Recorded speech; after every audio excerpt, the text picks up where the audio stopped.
Welcome to our first podcast, whether you're joining us in church on a Sunday morning or whether you're listening to this at home.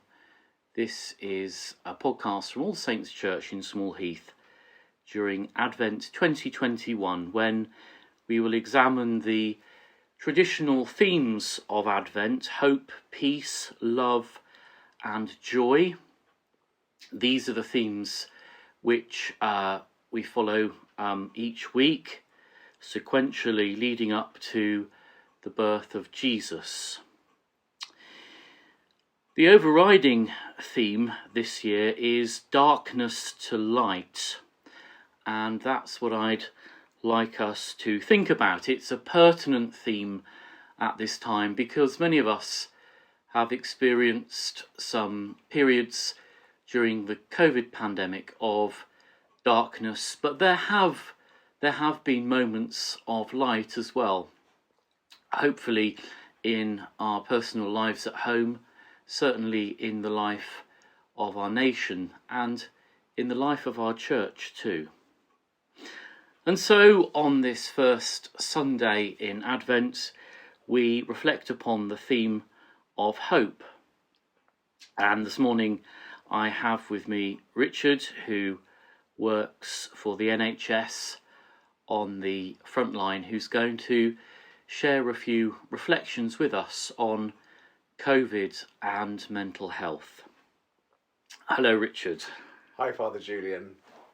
Thanks for joining me to have this chat about your experiences of COVID.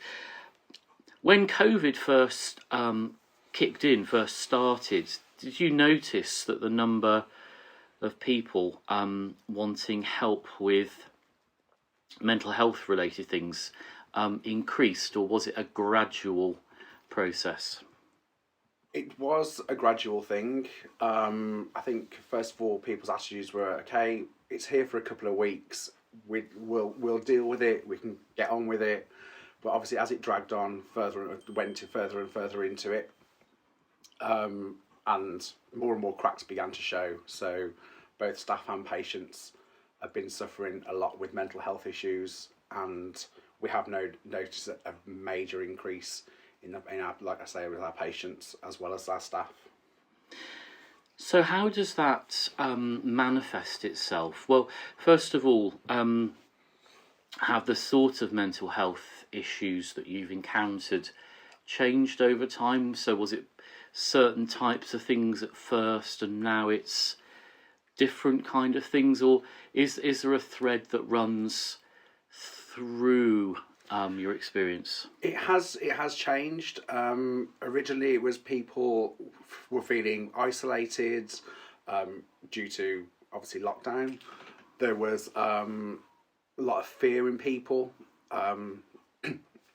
Now it seems to be developing more into like work-related stress, the capacity of the work me and my colleagues are going through, and that's how it's tend to be running at the moment. So it sounds like at first it was just the shock of isolation for people, and then for NHS staff, the sheer workload. But it sounds as if kind of later on, people's mental health needs have kind of manifested in different ways. So when COVID first started, and there being a lot of isolation, did you have people ringing up saying that they were feeling lonely? Very much so. At first, it sort of, they'd be ringing up for coughs and colds and COVID advice, and then it would slowly sort of manifest into discussing mental health and everything. There was also a big increase in people just admitting that they were struggling, due to the lockdown. Yeah, it's interesting, isn't it? And so now things have moved on. We hope they'll continue to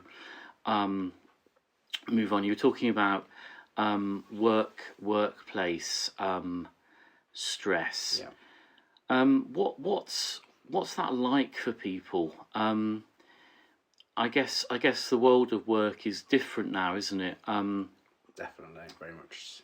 I think most people's working life has changed. So, what are the issues that have sort of come to the surface in terms of mental health and work? What sort of things? I think it's just total burnout. Like, as I'm sure my fields with the ambulance service, as well as hospital staff, carers. It just feels now it's not going away, and it's the pressure on the service is horrendous. There's been no let up for the last 2 years. It's been constantly busy. Like within our operations centre, we're having 100 calls queuing and things like that. That's not on the 999 front side, and it's the demand on services is just horrendous, and the guys are working so hard, but because of literally there's been no let up, not even a day. It's been literally constant for the last 2 years. It's just getting to a point where people can't cope anymore.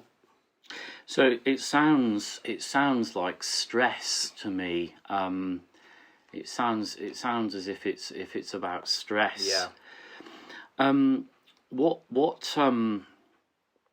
What's your antidote to stress? What do you think?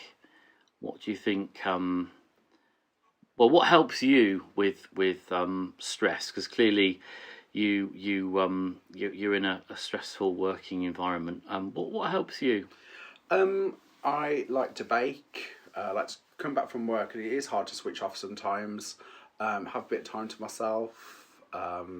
Take the dog for a walk. Do a bit of baking.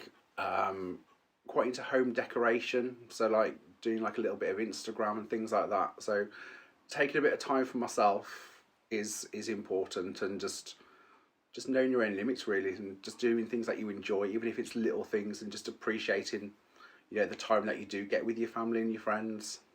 So it sounds like doing things that are different from what the things you might be doing in your working life. Definitely. All those things sound different. They also sound very nice as well, actually.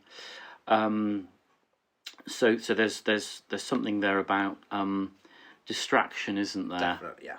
There's something there about distraction. So what do you think?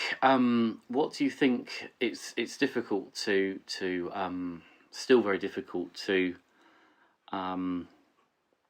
gauge what the future might hold in terms of mental health. What would you like to see happen for people that are struggling?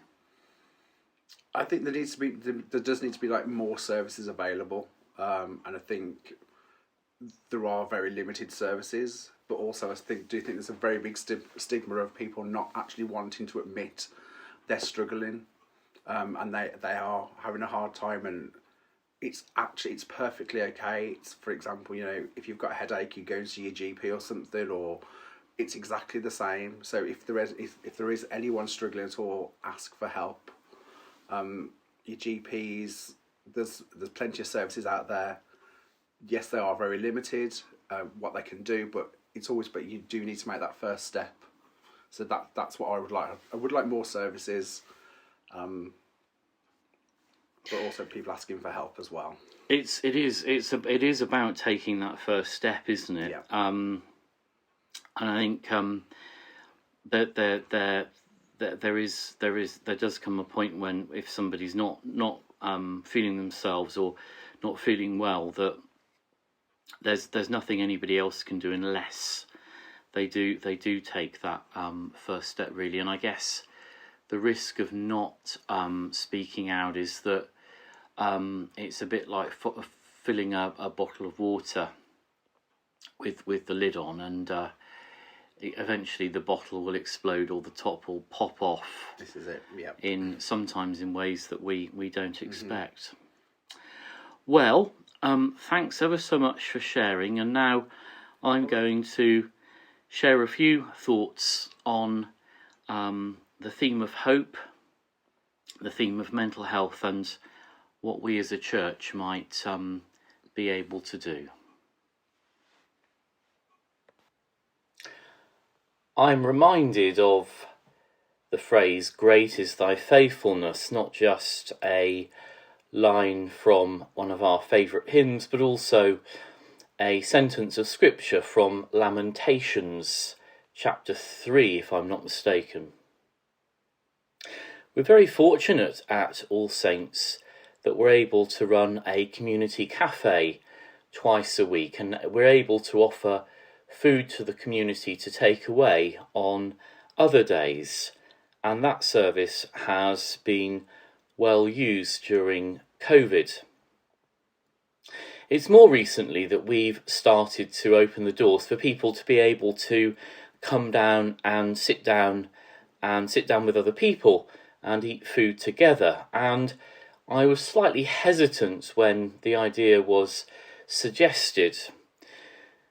I didn't know whether people would be ready to come back and sit down together again, and I certainly felt that the cafe would take some ramping up. It wouldn't be a success straight away. We've got a partnership with the Active Wellbeing Society, who provide the food and the catering and the expertise in cooking. But we also work alongside Birmingham Mind, the mental health charity, and they have put the word out for us that the cafe's reopened. And in the first week even, we had 50 people come to sit down and have lunch in the church, which far exceeded all my expectations. And so it seems that there is a real want or need to be able to sit down and to talk with other people, and to eat as well, of course. Eating and talking is one of the great pleasures of life, and it's very therapeutic, but also very important as well. It's a very human thing to do, and so I'm so pleased that we're able to bless the community with this special gift. As the Advent season begins, we remind ourselves that as Christians we come to God looking for hope. When everything else we rely on fails us, our only hope is in God. And so the questions, and there are 3 of them, I'd like to leave with you during this first week of Advent are as follows. What special gifts do we have as Christians when we or other people are struggling? 2, what does the Bible teach us about struggle? And 3, what should or could the church do to help people around us more who are struggling with mental health? There is an opportunity every Thursday night to join other church members at 7:30 p.m. to discuss the theme of the week. And so this week, if you would like to join us to discuss these 3 questions and to share some ideas, please do make contact with me to sign up to the Zoom conversation, which everybody's welcome to join, and it would be great to discuss these things further. And so this is Father Julian at All Saints Church in Small Heath, signing off in the first week of Advent.